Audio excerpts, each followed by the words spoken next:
The single greatest support I have back east is from the laborers. My dad used to have an expression. He'd say, "You help me, I remember it. Help my kid, I never forget it." Well, let me tell you what the laborers did.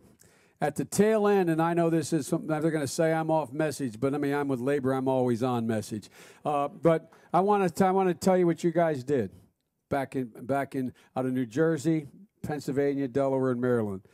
My son was running for Attorney General. In the last minute, a thing called RAGA, the Republican organization, poured in, I don't know, 800,000, 900,000, I don't know what the number was, but close to $1 million in the last few days into that race. Anyway, it wasn't kosher, as they say. And guess what?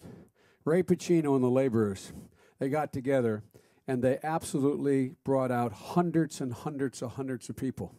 I mean hundreds. There may have been as many as 1,000 who combed my state the last 6 days and stuck up for my son. And so let me tell you, I owe you. I owe you big. I owe you big. Now look, I know that has nothing to do with President. I know that has nothing to do with Obama. I know it has nothing to do with me. But if you're like me, it has everything to do with family. It has everything to do with who you are. It has everything to do with what you're about.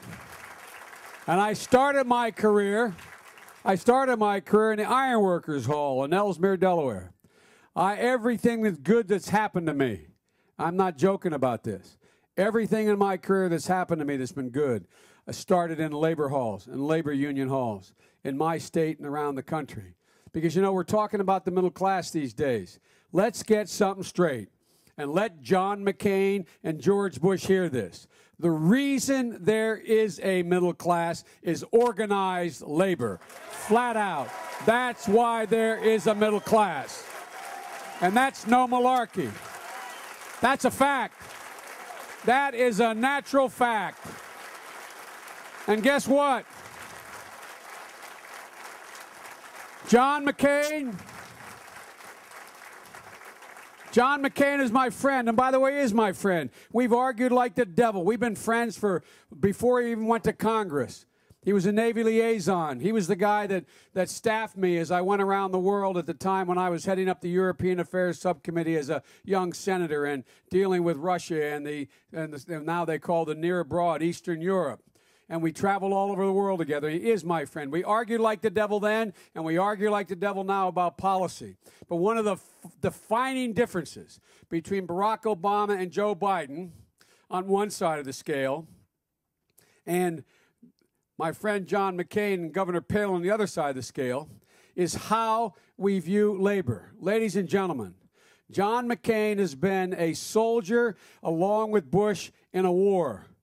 And I'm not talking about the war in Afghanistan or the war in Iraq. This administration has declared a war on labor's house. There has been a war going on from the day they took office. And some of you and it's not a joke, some of you thought I was wrong when I said early on, these guys mean it. They mean it. You are the only outfit that keeps the barbarians from the gates, pal. You're the only one that stands between us and the middle class being absolutely run over. And what did they do from the first day? They changed. The guys are supposed to wear striped suits. The referees at the NLRB and the Labor Department, they're supposed to be the refs. They're wearing black suits. They've worn black suits from the day they got here. My biggest fight with my buddy John McCain has been over Amtrak. You know what it's all about? They want to break up Amtrak because they want to go after labor. It's about labor. And so, folks, look, these guys are smart. These guys are smart. They know without labor, without consumer groups out there, they know that there's nothing that stands between us and the corporate community running the whole show. And you've seen what's happened. You've seen what's happened. It's amazing to me, Gov.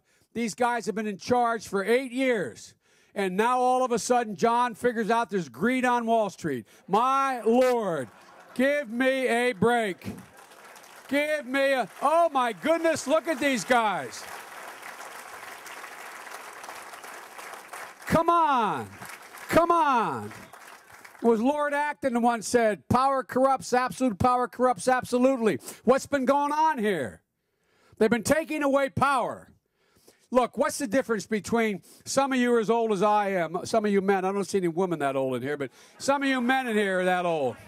Remember when you used to sit down in a collective bargaining? I know you're not all labor. I know a lot of community leaders are here as well. But let me tell you something. Think about this. Where I come from, not a joke, not a joke. It's about more than a paycheck. It's about respect. It's about more than whether I have a job. It's about my dignity. It's about more than whether or not people treat me fairly. It's about my pride. And ladies and gentlemen, look what's changed. 30 years ago, you'd sit down as a bargaining agent across the table from a corporation, and you knew, they knew, that they respected you. They didn't agree with you, but they treated you with respect because they knew you had power. Let me ask you a rhetorical question. When you sit down today and you look across the table, what's the look you see coming from the other side? These guys have convinced themselves that we don't know enough about our own interest. These guys have convinced themselves that we, in fact, don't know how. How many times have you heard, I know what's good for you? Give me a break. I know what's good for me. Let me tell me what's good for me.